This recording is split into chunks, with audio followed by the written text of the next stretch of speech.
Welcome, welcome, welcome to the We Win podcast powered by Accelerate Her Africa. Before we dive into today's episode, I want to take a moment to say thank you. Since launching the We Win podcast on the 3rd of October, the response has been beyond anything I imagined, with over 400 downloads in 3 weeks, and it's all because of you. Special gratitude to Niger Girl, whose beautiful 5-star review on Apple Podcasts reminded me why this work matters. Whether you've downloaded an episode, shared it with a friend, or simply listened, thank you. You are helping us build a community that celebrates and accelerates women's stories and success. If this podcast has resonated with you, I'd be so grateful if you take a moment to leave a rating or review. It helps other women discover these conversations and join our growing community. Now, let's get to today's episode. I'm going to introduce our guest, who is Rebecca Nwankwo, and she knows what it means to feel stuck in success.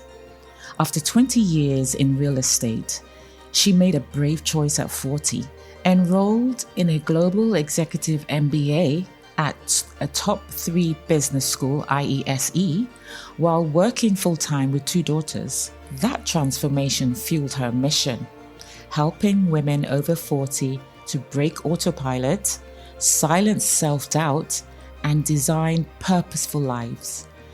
As a global speaker featured in Dubai's Global News and at Miami's Winspire Conference, Rebecca proves reinvention isn't just possible, it's powerful.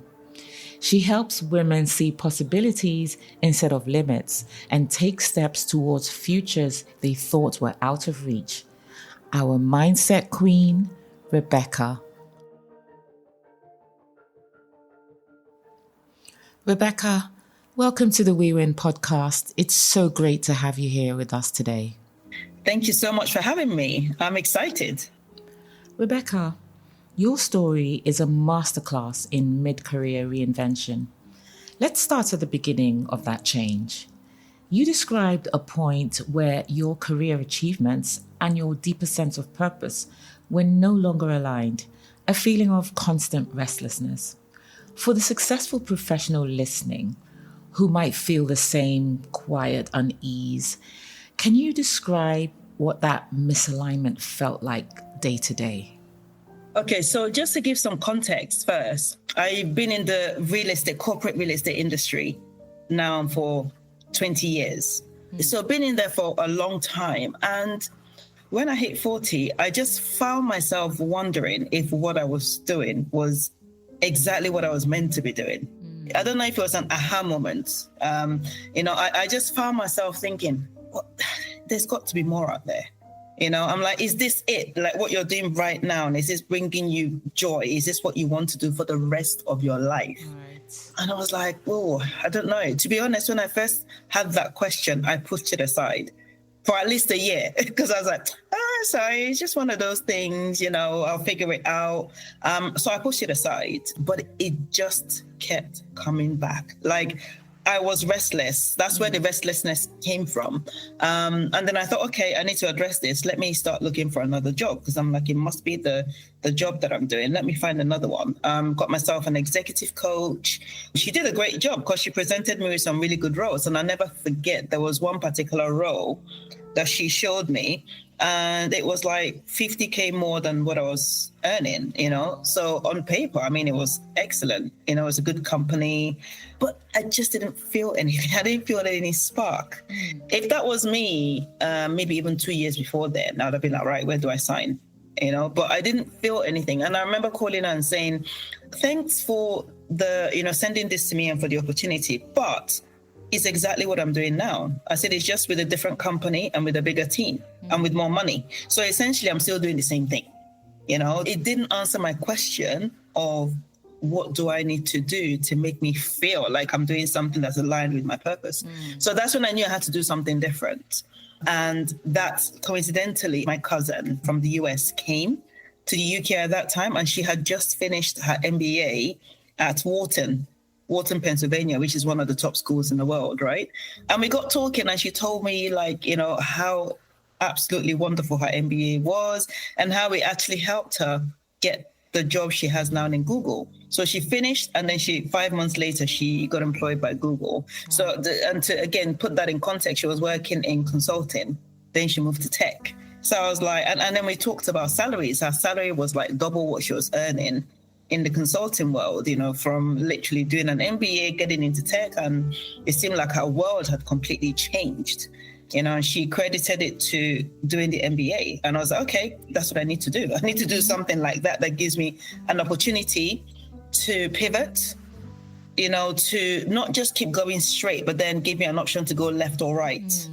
You know, I just wanted something with flexibility that wasn't so rigid, because you can go and do like another course, right? That is just like a specific course in an area, but you're regimented and you have to stick to that particular industry. Right. So I wanted to do something that completely opened the doors and gave me an opportunity to think big and pivot, you know, because I wasn't sure what that looked like at the time. I just knew I needed something different, but I didn't know what that different was. So I needed to do that to give me the ability to then figure it out.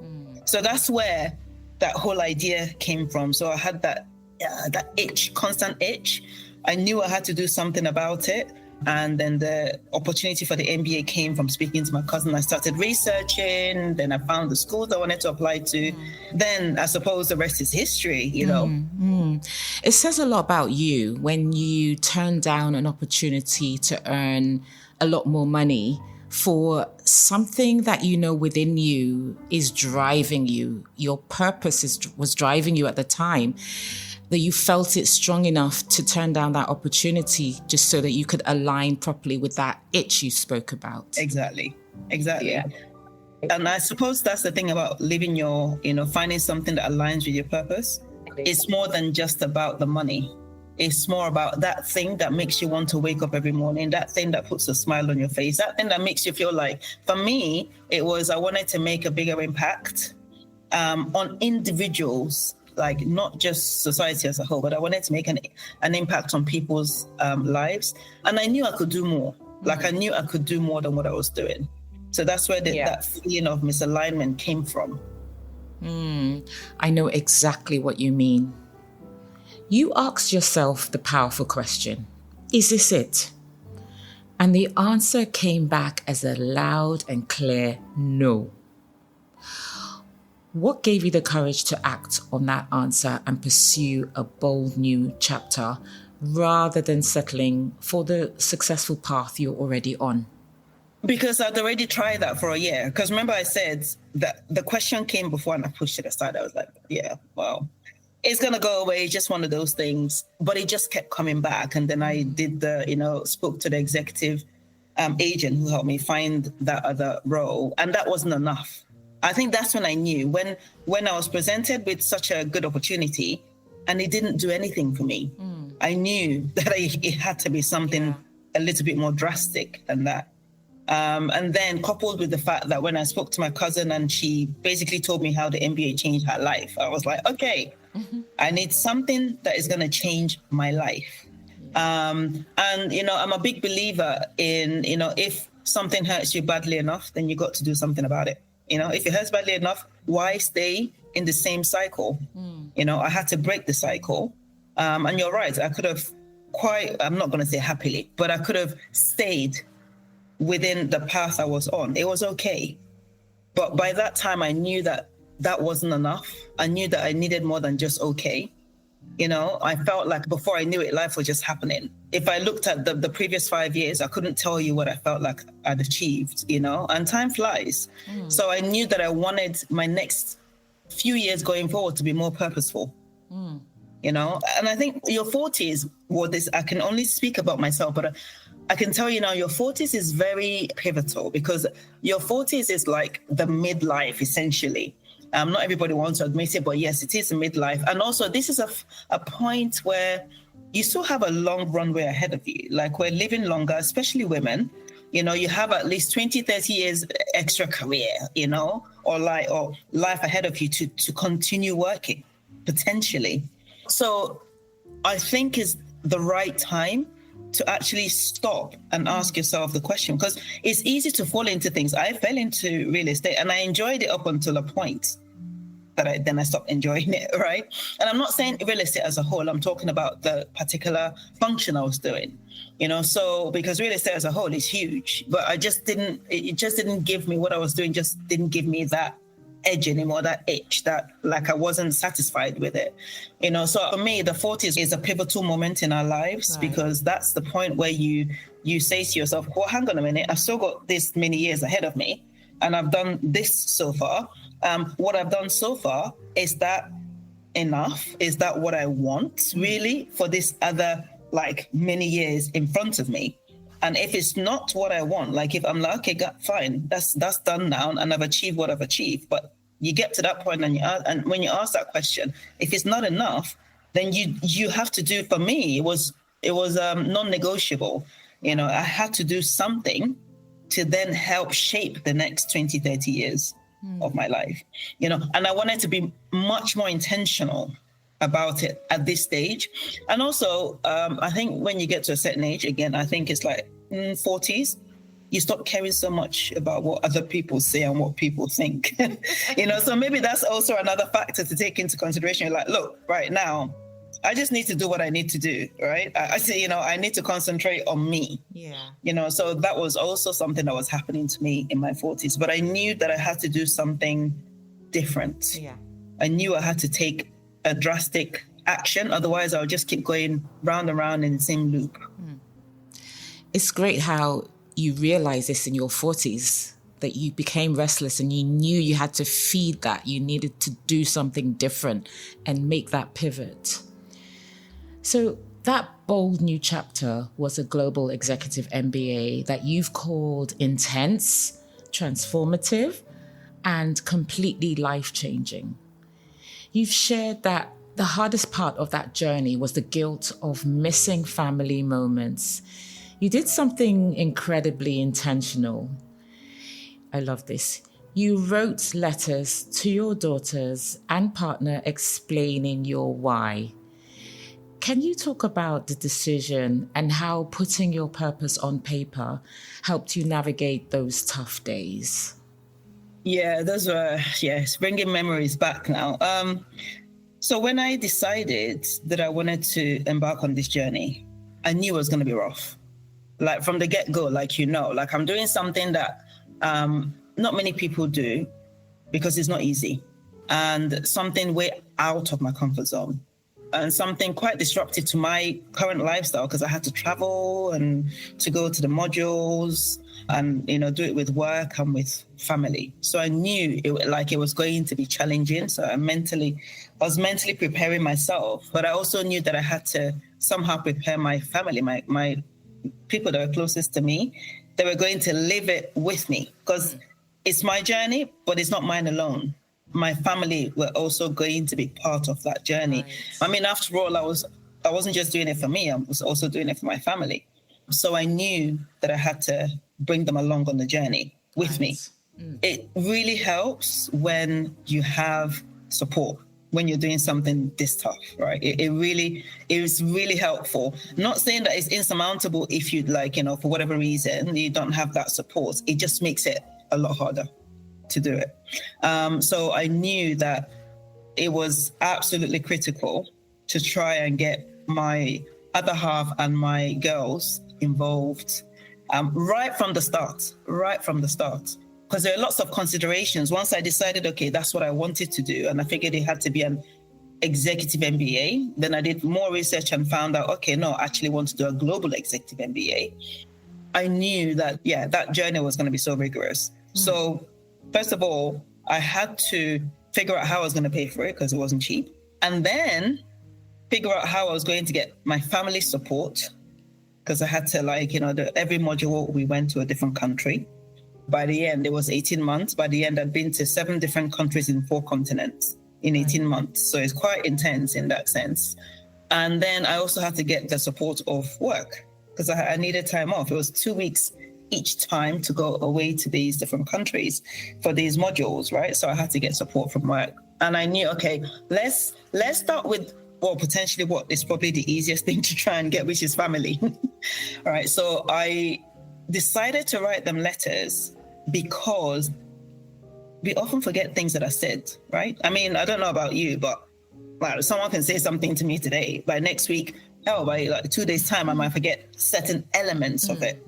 Right? I might still retain the core message, but I will forget some critical elements to to what they said. But when you put something in writing, there's no forgetting because everything is right there for people or the person to read. Right? Yeah. And all your emotions, all your thoughts are right there in the open for them to read and digest. And they don't forget because it's there. They can always open up the letter whenever they feel like, oh, okay, let me just remember why mommy wants to do this again. Let me remember why Rebecca, my wife, wants to do this again. They have it there all the time as a reminder. So I wanted to do something that intentional to give them the ability to always go back and just check, because sometimes they might forget. They might be like, why did mommy want to do this again? Oh, I know. Let me go read that letter again, And yeah, nothing brings something to life like putting it on paper, quite frankly. My youngest daughter cried when she read the letter. It was actually quite sweet. And I said to her, you can go back and read it as many times, darling. Like if you want to remember, like, the days when I'm, for example, Shanghai. And you're thinking, why is mommy going all around this place? Why is she going all around the world? Just bring out the letter and read it. Yeah. And in there you understand mommy's intentions and the reasons why I have to. To me, it was like, I have to do it. It wasn't even an option anymore. It was like, look, I need to do something like this in order to get to the next stage of my life and to also help bring the family to that next stage. Writing things down has a way of crystallizing things and holding you to account. And that was a very thoughtful thing you did there. I really admire that. So you were in a cohort with brilliant people from 27 different countries, and you've been open about feeling imposter syndrome. You have a fascinating philosophy that the goal isn't to eliminate imposter syndrome, it's to stop letting it take the wheel. Can you take us to that moment where you felt that self-doubt and walk us through your process of managing it and speaking up anyway? So one of the vivid moments usually came up when I was in class and I had to share information. I had to be involved in class discussions. Oh, and by the way, with the way the school operated, you had to be involved in class discussions, like you had to speak. We were actually marked on class participation. And if you don't participate, you can do brilliantly well in a coursework and in an exam, but you'll fail the module. So it's absolutely critical. And it's very intentional. They do it very intentionally because they're like, you are leaders. You need to learn to speak up. It's not just about theorizing and understanding the concept. It's also about how do you deliver the message? How do you convey your views? So that's why they made class participation like a huge part of every single module, right? So that's the first thing to remember is that you have to speak up. So when faced with these, like when we're in class and we're doing our class discussions, and I'll have an idea in my head, something in me will be like, that's silly, I'm not sure about that one, Rebecca. That one doesn't make much sense. They might think it's funny when you say it, or they might laugh at you. You have that, it's like that second person living inside your brain. I call mine Letitia, by the way, but we'll get to how I got to that point. that loud person, that's her name, Letitia. But so it's like that second person in your brain just saying, well, who do you think you are? Like, that doesn't really make any sense. And funny enough, almost all the time when we were in class, somebody else will say something similar. Somebody else will speak up and say something similar to what I was thinking. And then I'll be like, well, hang on a minute. So that's not stupid after all, because I see how other people engage. I'm like, so I could have just said the thing that I was thinking anyway. Yeah. So those experiences from doing that and hearing other people say something similar, it made me think, well, you know what? You have your own valid views. And also with the way the MBA is, I mean, you must have experienced this when you went to Holt. It's about bringing your own perspective. There is no right or wrong. And that was the other thing that I started learning very quickly. It's not, oh, that's a stupid idea, but that's your perspective. How can you articulate that and explain that to other people? That's what it was all about. So I'm like, so really all I need to do is be able to articulate my views and explain it to somebody else so they understand it. Yeah. Really, that's what it was. So that was one of the things that helped me, was actually understanding that I had my own perspective and I had my own view, and my own views made sense because other people were kind of thinking something similar. They might articulate it in a different way, but they were thinking something similar. But also the other thing that helped me immensely was talking about it.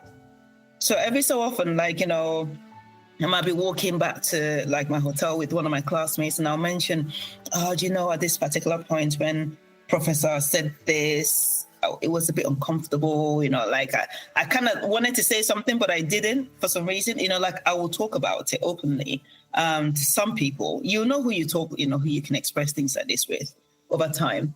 The interesting thing was that other people felt the same. So the people that I'm looking up to thinking, this guy's got everything locked down, you know, they know exactly what they're doing, they've got all the answers and blah, blah, blah. A lot of them also felt similar. You know, they also had the insecurities. You know, so that actually makes you realize you're not alone. There's like imposter syndrome. I started looking more into imposter syndrome. And the statistics say that 70% of people in the world feel imposter syndrome at some point in their life. Now, that's 7 out of 10 people in a room. That's a lot of people. So I think it's important that people understand that they're not alone. This is not just synonymous to you. It's a phenomenon that almost everybody experiences. So it's like, it's one of those, and also we have to understand that imposter syndrome is a form of fear. So you feel that fear and you just do it anyway. That's the only way to combat imposter syndrome. And like anything to do with fear doesn't just go away. Right? So nor does imposter syndrome. It doesn't just go away. What you have to do is quieten it. What you have to do is find a way to shut Letitia up in my case, because Letitia is my imposter syndrome persona, right? So I have to find a way to make her quieten down. And that's what like speaking to other people helped me do. That's what listening other people saying, oh, by the way, or other people coming up with a similar idea to me in class helped me to do. You know, so I think it's important that people understand that it's not just going to go away. Every time you face a new challenge, every time you go into new territory, you will have some kind of nerves, some kind of fear. Yeah. And it may well be imposter syndrome, right? Because you're doing something that stretches you. You're doing something completely new, out of your comfort zone. So of course it's going to feel uncomfortable. Of course it's going to feel scary, you know, but the only way to combat it is to feel that fear and do it anyway. Yeah, I hear you. I don't know how many times I suffered what you just mentioned in class with your cohorts and feeling like, you know, not stepping up and answering the question. I can't tell you how many times that happened, but you're absolutely right. It's about understanding the fear and doing it anyway. Exactly. So you reframe the mid-career crisis as the second act, arguing that the 40s and the 50s can be our most powerful years because of the experience and emotional intelligence we bring. What is one specific superpower a 45-year-old professional has that a brilliant 25-year-old simply can't? And how can they learn to leverage it? Wow, I love that question because this is going back to what I said earlier. Girl, it's like we care less when we're in our 40s in terms of what other people think. So you tend to speak your mind more. I don't know about you, but like now I'm like, I just have to tell you how it is. Okay, I'll try and be tactful, obviously. Like, you know, you don't just like verbal diarrhea, bring everything out. But we haven't got time to waste. Time is precious. It's like as you gain more experience in life, you start to value your time more. I value my time. I am very, I'm a gatekeeper of my time because I know that if I waste time here, it's going to crop up somewhere else in my life. So I'm very intentional about how I use my time, you know? And one of the things that helps me streamline how I use my time is basically choosing what I spend my time on, right? So this is why it's really important to understand them for me. Like in my 40s, I'm like, right, okay, I need to cut that out, just go straight to this, because now I know that this is the direction that I need to go. And I don't need to waste time, all this other time doing this other fluffy stuff. You know, I feel like in your 40s, you're a lot more intentional. Because like I said, you know, as I said before, you get to that point where you think, well, hang on, I've lived the last 40 years of my life doing something that was, okay, it's okay, you know? But it's not like, you know, it's not exciting me. It's not making me want to like wake up in the morning anymore to do it. Like there is no, you know, there's no pizzazz anymore. You know, so now it's kind of like designing your life. Like you now have an opportunity to redesign your life again. That when you think about it from that perspective, is an immense opportunity. You can literally design the life you want. All you need to do is get over yourself and get over your fear. Well, to be fair, like I said, the fear doesn't go away completely. The fear is always going to be your companion, but you have to find a way to quieten that doubting, well, Letitia, or whatever names that, you know, you want to give your inner critic. So that's not going to go away. And actually, as a matter of fact, look forward to having that companion, because that companion only comes when you're being challenged, right? When you're doing something that grows a muscle, you know, when you're put in a new situation. So actually, on the other side of that challenge is growth. And that's where your blessings are, you know? So I'm like, this is a time when you haven't got, well, your 40s to me is a time when you haven't got time to play anymore. It's like, oh, I need to be intentional. I need to go and get what I want. I need to do this for me. You know, not for anybody else, but for me, you know, to have that fulfillment in life. Life is too short. Life is too short to live a life that is not for you. A life that is for, I don't know, your mom, you know, your sister, your partner. Like, you need to have the life that makes you happy. Yeah. It doesn't take a fool to see that as you get older, time becomes much more valuable. So you really don't have time to waste in your 40s or your 50s for that matter. Exactly. Okay, so you make a beautiful distinction between drifting through a career and designing it. What is the difference between being merely ambitious versus being truly intentional about your growth? So in my 30s, I was drifting through my career because it was fine. It was, you know, I wake up in the morning. It was pretty much same protocol, same routine, day in, day out, you know, day in, day out, day in, day out.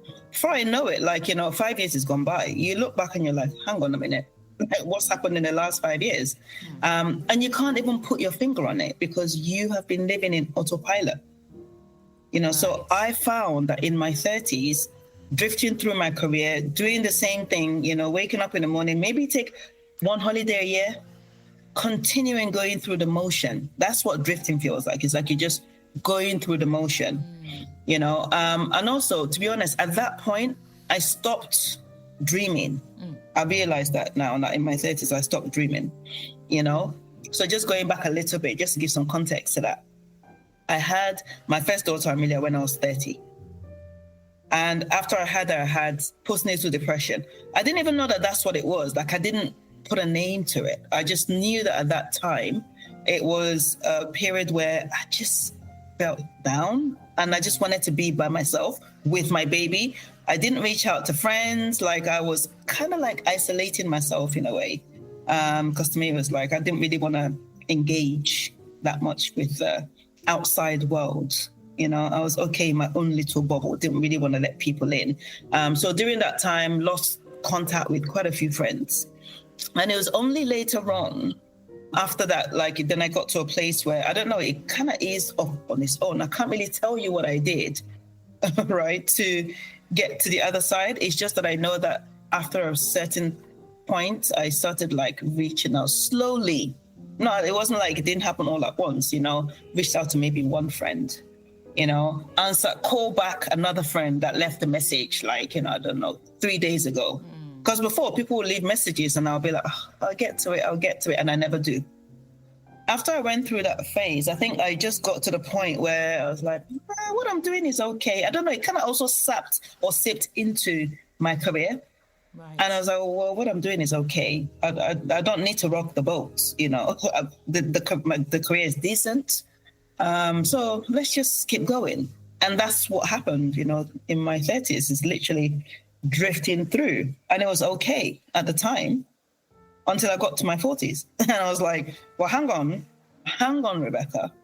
What do you want? Is this what you've achieved so far? Is this what you want going forward? And that's when that unease I explained before started. I was like, well, yeah, actually, when I look at it, it's not. I need something else. I need to, number one, actually, find my purpose. Because even then, during my Global Executive MBA, in the second module, we did a module called I'm trying to remember the name of this module. It was so profound. Managing oneself. So this was an interesting module because when you go and do programs on leadership, it's always about externalizing. It's always about how you manage others. But oftentimes you don't do a program that teaches you how to manage yourself, or how about you? Because it starts from you, right? It starts from inside you before you can then bring it out as an output, right? So that was a very powerful module. And one of the questions that stayed with me that he asked, my professor asked, was, what is your purpose? Yeah. If somebody asks you today, what is your purpose? Can you answer that? And I honestly struggled with that question. So from that module, I went on this quest, if you like, to find my purpose. And it was only when I got to the end of the program that it started dawning on me that, okay, do you know what, Rebecca, this is what you really enjoy. You love mentoring in some form. You love that kind of engagement with other people. You love being able to have some kind of impact or make some kind of impact on people, like individuals. You like being able to guide people from A to B. That is my purpose. I love to be in that place where I'm able to guide people from, well, this is where I am now, and this is where I want to be, and I want to help them bridge the gap. So you've got that gap, that chasm in the middle. It's help them bridge that gap to get to the place that they need to get to. But that was from me going on that quest of trying to figure out what is my purpose. That's how I discovered that really was what drove me. So I knew I had to do something that allowed me to do that. Wow. And my career was not allowing me to do that. And that's what I mean by living your purpose. So I had to find something that aligned with this purpose that I had now discovered that I had. So similar to my story. Same situation, a module, I think ours, authentic leadership. And a coach also told me you have to have internal leadership, and that's how you show up. So it's really interesting how our stories align. So did I mention, audience, that this lady is an author? You have a book called The Lies We Tell Ourselves. What was the biggest lie you used to believe about yourself? And what truths have you replaced it with? Oh, without a shadow of a doubt, it was like, you're not enough. It was the whole imposter syndrome thing playing itself. I find myself in situations where it's people that really stretch me, people that are maybe somewhere where I want to get to, especially when I'm in those kind of rooms. And that's what my MBA presented, was the room was full of those people that were millionaires, billionaires, CEOs, CFOs, COOs, these guys were in the game. Some of them from large family conglomerates that, their family businesses are worth billions, So it's like when you're in a room with these kind of people, that's why I had the imposter syndrome. I was like, oh, am I good enough to be in this room? It wasn't until I said to myself, hang on a minute, each and every one of us brings our own perspective. Each and every one of us have something different to contribute. So I have my own strengths to contribute. So does Carlos, so does Felipe. So we all have different things to contribute. So it was only until I got to that place where I realized that I had my own unique qualities to contribute. That's when I learned how to quieten, and also speaking to other people, like I mentioned before. That's when I learned to quieten that nagging Letitia. So what I've replaced that I'm not enough with is, but why not me? Like, why not? So when I say, but you're not enough, like Letitia says, you're not enough, you don't belong in this room, but why not me? Why not? Give me a reason why I'm not enough. And then obviously, not obviously, but when you challenge your thoughts, actually, you start realizing that you have been telling yourself some lies, because you can't actually, when I say, but why not me? Then Letitia can't give me a really good answer. Why not me? And what I say, the reason why I wrote this book is we all tell ourselves lies every single day. This has started from our childhood. I mean, all of this is proponent from how we have been raised, the societies we've grown up in, the things that we have been exposed to. And then when we become adults, the things that we expose ourselves to. These are all the things that shape our self-belief, our societal views. And these are the things that we internalize some of these things, and we consistently believe these things. But what we don't do, so for example, depending on the household or the society that you're raised in, you're raised to be a people pleaser. Yeah. I mean, let's face it, largely in the Nigerian society, especially for girls, we are raised to be people pleasers. Let's call it what it is. You're raised to say, yes, sir. Okay, I will help you do that. I will help you go put all these things together. Yes, okay, I will do all of these things for you. Somebody will say, oh, can you also help me do that and that and that? Of course, yeah, I'm the wife, I'm the mom. I got that covered, don't worry. So you're taught from a child, from when you're a little girl, to pretty much say yes to almost everything, right? You have to learn. I think as we get older and we become more intentional, you have to start unlearning some of these things that you have learned as a child, because those things no longer serve you. They're no longer aligned with where you want to go. Right. So you have to start unlearning those things. And that was one of the things but also in terms of the lies we tell ourselves, why I call the book that, is one, because we have constantly been telling ourselves lies, because as I mentioned, based on all our upbringings and things like that. But also, secondly, I wanted people to believe that they have the tools and the powers within themselves to actually get to where they want to get to. Because oftentimes we think, oh no, it's I need to do this with somebody else. Somebody else is going to be the person that's going to, take me to that place. But actually, it has to start with you. It starts with your mindset. It starts with what you believe about you. You are a human being. You are a person. Like, we have views about other people, but equally we have views about ourselves.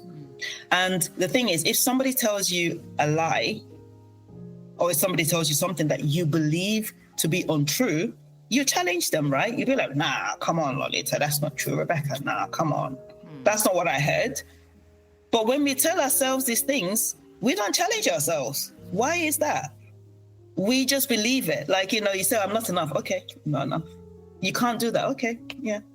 So why is it that we can challenge somebody else, but not ourselves? When you start challenging yourself, you will start figuring out, or you start realizing that actually that thing you've been telling yourself might not necessarily be true. You've told it to yourself for 20 years. But actually, when you ask yourself the question and say, well, why can't I do it? What's the reason? Tell me the reasons. Then you're stuck. Then it's like, well, okay. But I did this small thing the other time, about 2 years ago. So I kind of have this kind of skill set. And I also did this other thing, I don't know, maybe like last week, which also shows that I have another kind of skill set that helps me towards that thing. So why can't I do it? But it only comes from you challenging. It comes from you saying, well, hang on a minute. Let's just distill this thing. Yeah. Why can't I do it? Why can't I do that? Why can't I be that person? Why can't I be in that room? So the lies we tell ourselves is to give people the tool, and also help people understand. Because me being in the midst of these superstars in my program, I also distilled the way that these guys think, coupled with the things I had to do in my mind, for my mindset, to get me to the next stage. So this book is all of these things in one, is basically giving you the tools you need to help you internalize and digest the things that you think about, and how to help you get from that place to the next stage that you need to get to help you achieve your goals. Yeah, I think my main takeaway is, the socializing of women to be people pleaser. I was just talking to somebody about that. We always feel it's the right thing to do until it's not, until we open our eyes and realize, hey, I'm more than this. And even having that internal discussion around asking yourself questions about what you're capable of and addressing yourself. So many things we need to do. And we quickly forget the good things that we've achieved, the good things that we've done. We brush it under the carpet. We achieve it, we're like, oh yeah, that's nice, and then move on. Sometimes we don't even celebrate it. So I encourage people to, when you achieve, like when you get through those milestones, celebrate it. If journal it, remember the good things, not just the bad. The brain has a funny way of always just taking you back to the bad things, the bad times, the struggles. But you have got a lot of good qualities about you. Why don't you concentrate on doubling down on those qualities rather than just concentrating on the things that you think you don't have? Yeah. And, it's funny, this is a conversation I have with my older daughter from time to time, because oftentimes she gets to that place where, she just concentrates on the things that she doesn't have. I'm like, but you have all these other things going on, like all of this. Why are you just singling out this one thing? So I think it's really important that we, and especially women, we're not kind to ourselves. We're our own worst critics. So we need to find a way to basically just believe that we can do these things. And the way that we believe that is by challenging, first of all, and actually saying, but why can't I do that thing? Yeah. So Rebecca, you're not just a life coach. You're also a senior customer experience manager in corporate real estate. How do you manage the energy and identity of excelling in a demanding corporate role while simultaneously building your personal brand and business? Do these two worlds ever clash, or do they feed off each other? So, I think the first thing I will say is that it was all about time management. Time management is like the number one reason why I was able to juggle work, as in 9-to-5 work in the corporate real estate world, and building my business at the same time with my kids. I had to become militant with my time. And what I mean by that is I would allocate the times that I'll use to work on the business. And this was usually in the evenings and weekends. And then obviously like work time, like 9 to 5 is for the main job. Right. So I had to be so intentional, and I had to make sure that I did something towards my business in the evenings. So I'll have a time frame that I will do my own personal work in building my personal brand. I had to make sure that I maintained consistency. And also what that meant was that when I'm working on my business, I make my family aware, like, okay, they already know, like when mommy comes back from work or Rebecca is back from work, she sits down in front of her computer, and within the next 2-3 hours, she's doing stuff on her business. So the less you can disturb me during this time frame, the better for us, right? Unless it was an emergency, like if there was something that was really, really important, obviously I'll put that on hold and I'll deal with that. But many times, it wasn't an emergency. It might be a question here and there, and, but the roof is not burning down. Like we haven't the house is not flooding, but, so this was how I managed my time. And this is very similar to what I did when I was doing the Gemba as well, the Global Executive MBA. I was very militant. So I've pretty much copied the same manuscript from doing the program to now I've finished. I wanted to maintain the momentum, So I was like, I need to use this time to build my business. So that way I maintain the same structure from when I was doing the program to when I finished, because I didn't want to lose the momentum. I didn't want to lose because sometimes you go on a fantastic program course and within 3 months, like everything is gone. Yeah. So I didn't want it to be that. I wanted to put my skills to use. And what best way to put your skills to use than to start your own business? I mean, that was like baptism of fire. Yeah. So, but also I knew that I wasn't ready to just jump out on my own completely when I started the business. I was like, I kind of need to learn the ropes, test the waters, test the market, see if there's a product market fit. That's, all the good stuff.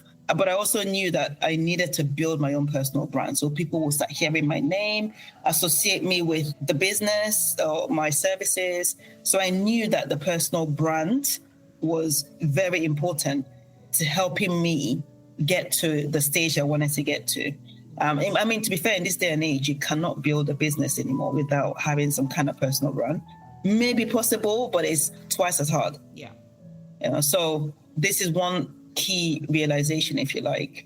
So building my personal brand became very important. And I knew that I had to do it alongside my 9 to 5. But I'm currently in a transitional period with my 9 to 5 because I actually left. So I resigned from my 9 to 5. So I've reached that point where I'm like, I need to concentrate on doing my own business. I don't want to give that energy and that time to somebody else. I will double down. I'll take that energy back. Thank you very much. And I'll double down on my business. So I'm currently in that transition right now. Huge congratulations to you for coming to the end of your 9 to 5. I was in your position a few months ago, and once it was done, I felt so elated.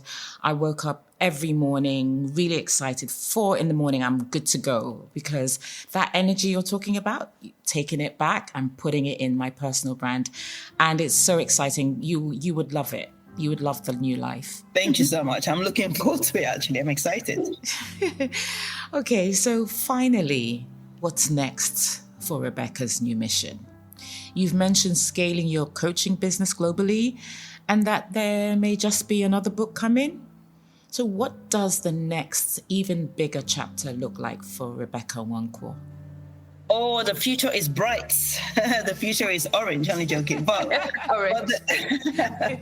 But I envisage a lot of big things happening. One, from starting my own podcast, so soon to be continued. I'll share more details about that on LinkedIn when the time comes. 2, writing my second book, which is called What If I Can? This is continuing on the mindset topic. And also I have just rebranded, and I'm still in the process of rebranding myself into the mindset queen. Because as I've alluded to before, the mindset is everything. Everything starts fundamentally from inside of you. Right. Before you can then bring it out into the world, you've got to set the right foundation or build the right foundations first. And that foundation is mindset. So I talk about everything mindset, hence the mindset queen. And part of my business, coaching absolutely is is one of the most paramount things in my business, but also I'm a speaker. So I've just come back from speaking in a women's conference in Miami. The conference was all about empowerment and inspiration and inspiring women. So I absolutely loved it. It was such a buzz, and I realized that I love speaking on stage. So I will be doing a lot more of this global speaking. So Miami was the first gig. I'm looking at going to other places, other locations to speak on stage. Right. So lots of different things coming up, lots of different things. And now that I'm going to have my time back, oh yes. I actually envisage even more than what I've just mentioned, but this is the starting building blocks, if you like. I'm looking forward to what the future holds. Awesome. I'm excited for you, Rebecca. And you've given us so many insights. I am just in awe of how similar our stories are. And I'm really cheering you on. I really want us to succeed in our new paths. And you're just a beacon for other women. So thank you for being our guest today. And I hope you'll be back because we want to know, we want some updates on your journey. You know what, Lolita, it's been so much fun. I enjoyed our conversation and I look forward to coming back. I'd love to. So that was our mindset queen, Rebecca Nwankwo, giving us a lot of advice, especially us women. We need to understand our inner leadership to actually show up. And we have to know how to deal with our fears. Fear is good because it enables us to be creative. It takes us out of our comfort zone, but it's not meant to paralyze us and bring on its old friend imposter syndrome to mess things up and lie to us. So let's get on the positive side of being women and understand that we have the power to be the leaders that we ought to be when we follow our purpose. I want to thank you all again for being our great listeners on the We Win podcast. And please stay tuned for our next episode. Goodbye.